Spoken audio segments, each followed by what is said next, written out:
Frederick D லாட்டர் டக்கர் 1853ஆம் ஆண்டு March மாதம் 21ஆம் தேதி இந்தியாவில் உள்ள வங்காள தேசத்தில் அமைந்துள்ள மாங்கீர் என்றும் இடத்தில் பிறந்தார். இப்பகுதி தற்போது பீகார் மாநிலத்தில் உள்ளது. அங்கே டக்கரின் தகப்பனார் இந்திய குடிமையியல் பணியில் ஆணையாளராக பணியாற்றி கொண்டிருந்தார். அவர்களது குடும்பம் 3 தலைமுறையாக கிறிஸ்தவ பாரம்பரிய முறைமைப்படியே இந்தியாவில் குடியிருந்து வந்தது. அவர் கிறிஸ்தவ சூழலிலே வளர்க்கப்பட்டார். கர்த்தராகிய ஆண்டவரே, நீரே என் நோக்கமும் என் சிறு வயது தொடங்கி என் நம்பிக்கையுமா இருக்கிறீர் என்று வேதாகமும் கூறுகிறபடி டக்கர் தனது பாட்டியின் வீட்டில் இருக்கும்போது கர்த்தருக்கென்று தன் வாழ்வை ஒப்புக் கொடுத்தார். ஆனால் தனது உண்மையான ஆவிக்குரிய எழுச்சியை D.L. மோடி அவர்கள் நடத்திய கூட்டத்தின் வாயிலாக கண்டுகொண்ட அவர் தன்னை தேவனுக்காக முற்றிலுமாக ஒப்புக் கொடுத்தார்.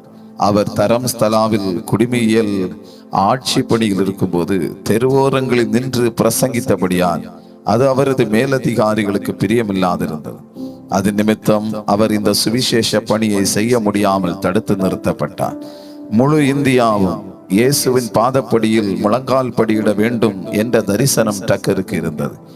இயேசு கிழக்கிந்திய நாடுகளின் தெய்வம் என்று எண்ணப்படாமல் உலகமெங்கிலும் உள்ள மக்களின் இரட்சகர் என்றும் குறிப்பாக இந்தியர்களுக்கும் அவர் இரட்சகர் என்பதே அவரின் எண்ணத்தில் ஓடிய சிந்தையாக இருந்தது.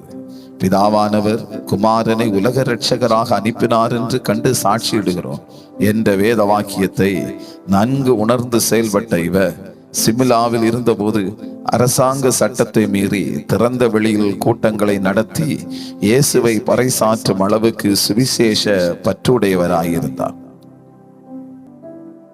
டக்கர் தனது 13வது வயதில் இங்கிலாந்தில் உள்ள ஷெல்டன்ஹாம் கல்லூரிக்கு கல்வி கற்க சென்ற இவர் தனது 21வது வயதில் இந்திய சிவில் சர்வீஸ் தகுதியை பெற்றார்.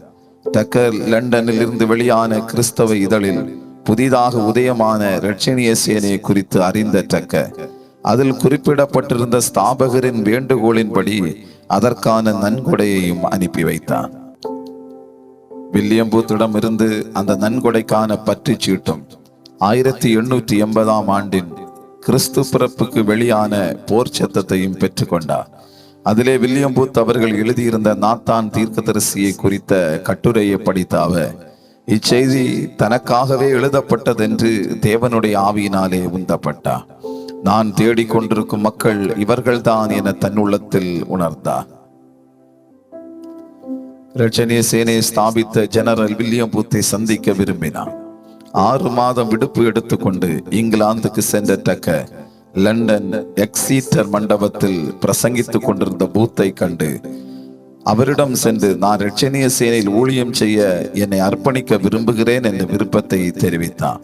வில்லியம் பூத் அவர்கள் டக்கரையும் அவரது கல்வியையும் அவரது குடும்ப அந்தஸ்தையும் அறிந்து முதலில் அவரை ஏற்றுக்கொள்ள மறுத்துவிட்டார். பின்னர் சேனையின் மறுபக்கத்தை நினைவில் கொண்ட ஸ்தாபகர், என்னுடைய மக்களிடத்தில் போ, அவர்களின் இருண்ட பக்கங்களையும் எங்களையும் குறித்து அறிந்து கொண்டு வா என்றார். உடனே டக்கர் கேப்டன் ஐசக் அன்ஸ்வர்த் பிரிஸ்டோல் படைஸ்தலத்தில் நடந்த கூட்டத்தில் கலந்து கொண்டார். அங்கே அவரிடம் நான் சேனையில் ஒரு வீரனாக சேர விரும்புவதாக கூறின அவர் ஒரு சிவப்பு நாடாவில் இரட்சணிய சேனை என்னும் வாசகத்தை எழுதி அதை தன்னுடைய தொப்பியில் வைத்திருந்தார். லண்டனில் இருந்த தனது நண்பர்களிடம் இந்திய குடிமையியல் பதவியை நான் ராஜினாமா செய்து சேனையில் வீரனாக சேரப்போகிறேன் என்று கூறினார். 6 மாதங்களுக்கு பின் பெரும் முயற்சிக்கு பின்னரே வில்லியம் பூத் அவர்கள் டக்கரை சேனையில் அங்கீகரித்தார். 1881ஆம் ஆண்டு ஆகஸ்ட் மாதம் மேஜர் என்ற பட்டத்துடன் தன் ஊழியத்தை ஆரம்பித்தார். இந்திய தெருவீதிகளில் ஆங்கிலேயர்கள் காவி மற்றும் மஞ்சள் உடை மற்றும் வாத்திய கருவைகளுடன் செல்வதை ஆட்சி பீடத்தில் இருந்தவர்கள் அவமானமாக கருதினார்கள். டக்கரும் புல்லாடும் நார்மனும் முக்திபாஜ் என்ற எழுதிய தலைப்பாகையுடனும் மேரி ஆன் தாம்சன் தொப்பியுடனும் தெருவீதியில் பாடல் பாடி வலம் வந்தனர். வில்லியம் பூத் இவர்களை இந்தியாவிற்குள் அனுப்பும் போது இந்தியர்களாகவே செல்லுங்கள், அவர்களுடைய தோள்களுக்குள்ளே பிரவேசியுங்கள் என்று சொல்லி அனுப்பினார். பாம்பே பட்டணத்தில் வந்து இறங்கிய ஆரம்பகால உத்தியோகஸ்தர்கள் தெருக்களிலும் திறந்த வெளியிலும் தொடர்ந்து ஆண்டவருடைய சுவிசேஷ பணியை செய்து வந்தனர். அவர்களுக்கு பலவித தடைகள் வந்ததுடன் கைது நடவடிக்கைகளும் சிறை தண்டனைகளும் அபராதங்களும் அவர்களை மிகவும் சிறுமைப்படுத்தியது. 1883 ஆண்டு மார்ச் 8 வியாழக்கிழமை அன்று டக்கர் அவர்கள் வெளிக்கூட்டம் நடத்தி மக்களுக்கு இடையூறு ஏற்படுத்தினார் என்று நீதிபதி ஒருவர் 1 மாத சிறை தண்டனையும் 25 ரூபாய் அபராதத்தை விதித்தார். இதனால் அவர் பம்பாய் சிறைசாலையில் அடைக்கப்பட்டார். அப்பொழுது ஒரு நீதிபதி அவரிடம் கூறினார், நல்லது டக்கர் அவர்களே, இது போன்ற செயலில் இனிமேல் ஈடுபட மாட்டோம் என்று உறுதி கூறினால் நாங்கள் உம்மை விடுவிக்க மனதாயிருக்கிறோம் என்று சொன்னபோது டக்கர் அவர்களை பார்த்து சொன்னார், என்னுடைய கழுத்தில் கயிறு சுற்றப்பட்டு அடுத்த நொடியே நான் தூக்கில் இடப்பட்டாலும் இப்படிப்பட்ட வாக்கை நான் கொடுப்பதில்லை என்று கூறினார்.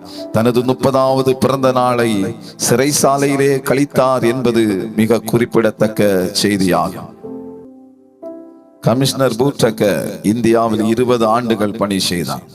1882 முதல் 1891 வரைக்கும் 8 ஆண்டுகள். அதன் பின்னர் 1907 முதல் 1919 ஆண்டுகள் வரை 12 ஆண்டுகளும் பணி செய்தார். தனது 66வது வயதில் 1919 ஆண்டு லண்டன் சென்றார். 1907 ஆண்டு இந்தியாவில் இரட்சணிய சேனை தோன்றி சுமார் 1/4 நூற்றாண்டுகள் கழித்து பம்பாய்க்கு திரும்பி வந்தபோது இந்திய அரசாங்கம் பிரதிநிதிகள் அவரை வரவேற்க காத்திருந்தனர். எந்த இடத்தில் தடுத்தார்களோ அந்த இடத்தில் அங்கீகாரம் பெற்றார். 1913 ஆண்டு சிம்லாவில் நடைபெற்ற கூட்டத்தில் வைசிராய் கரங்களில் இருந்து இந்தியாவில் ஏழை மக்கள் மத்தியில் பணி செய்ததற்காக கைசர் ஐ ஹிந்த் என்ற தங்கப்பதக்கத்தை பெற்றார். பரலோகத்தில் அவருக்காக நீதியின் கிரீடமும் ஜீவ கிரீடமும் காத்திருக்கிறது. பூட்டக்கர் இந்தியாவை விட்டு செல்லும் போது 2500 உத்தியோகஸ்தர்களும் 3000 பணித்தளங்களும் இருந்தன. அவர் 1929 ஆண்டு ஜூலை திங்கள் 17ஆம் நாள் அன்று மகிமைக்குள் பிரவேசித்தார். கிறிஸ்துவுக்குள் அன்பான தேவ பிள்ளைகளே, இந்த பூட்டக்கரினுடைய வாழ்க்கை உங்கள் வாழ்க்கையில் ஏதோ ஒரு விதத்தில் தாக்கத்தை கொடுத்திருக்கும் என்று நாங்கள் நம்புகிறோம். தேவன் தாமே நம் ஒவ்வொரு பேரையும் ஆசீர்வதிப்பாராக. ஆமென், ஆமென்.